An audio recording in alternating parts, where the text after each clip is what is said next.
Hi, I'm Bill with JJ Safety, and this is 5 Minutes with Bill. Today we're going to discuss what your emergency action plan should include. An emergency action plan, or EAP, is used to provide employees with an organized procedure to follow during workplace emergencies.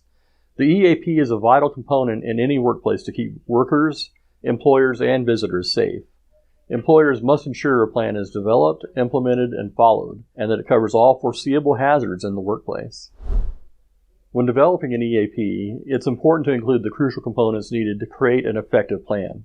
No two EAPs will be identical, as the hazards are different for each company, but at a minimum, all EAPs must include the following components: evacuation procedures, exit routes or floor plans, and exit route assignments, procedures for reporting a fire or other emergency, procedures for those employees assigned to critical operations before evacuation, accounting for all personnel after evacuation, procedures for those employees performing rescue and medical duties, a list of all employees acting as a point of contact for other employees to call for more information on the plan. Those are the minimum requirements as listed in the Code of Federal Regulations, also known as the CFR, more specifically in CFR 1910.38. In addition, the CFR also requires training of staff designated to assist with the evacuation of other employees, reviewing the EAP with each employee covered by the plan, A, when the plan is developed, B, when the employee is initially assigned to a job, C, when the employee's responsibilities under the plan change, and D, when the plan itself has changed. Having an effective EAP has many benefits, including better organization of employees during workplace emergencies, better coordination during an evacuation with better accountability of employees, less confusion among employees during an emergency, and is proven to result in fewer or less severe injuries and less structural damage. For more information, visit OSHA.gov. In addition to CFR 1910.38, they have an e-tool available to help guide you in developing an effective emergency action plan. Some states and jurisdictions may have additional requirements. Please take a moment to watch this short video from the National Fire Protection Association, also known as the NFPA.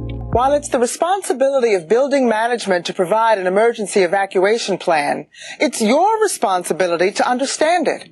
And if you really want to get serious, take a few minutes during your lunch break to walk through the building and identify escape routes. The more you know about your building, the better prepared you'll be. You should also be able to recognize the sound of your building's evacuation alarm so you can react quickly when you hear it. Even if you think there's no real cause for concern, don't ignore the alarm. Never assume it's a false alarm or a test. Always assume it's the real thing. Dean, come on, let's go. Then follow your evacuation plan. Another important way to get prepared for an emergency is to participate in evacuation drills.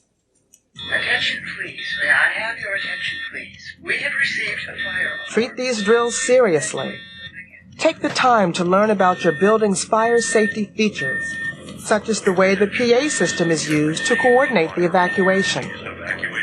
Familiarize yourself with all of the escape routes available to you from your work area, and plan where you will go if your primary evacuation plan must change.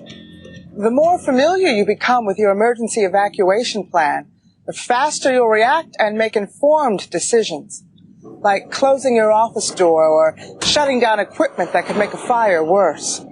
Remember, the objective of a drill is an orderly evacuation, not just a speedy one.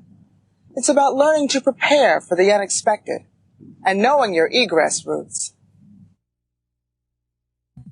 An egress system is a series of protected paths that help employees reach a safe location, either inside a building or out. These paths are usually corridors or aisles that lead to an exit, which is usually an enclosed, well-lit, uncluttered stairwell. The stairwells lead evacuees to what's known technically as an exit discharge. This is the area between the exit and a public way, like a street or a parking lot. Take the time to learn what every employee should know about emergency evacuation. It's an effort worth making. It could save your life. Thanks for joining me for 5 Minutes with Bill. Stay safe.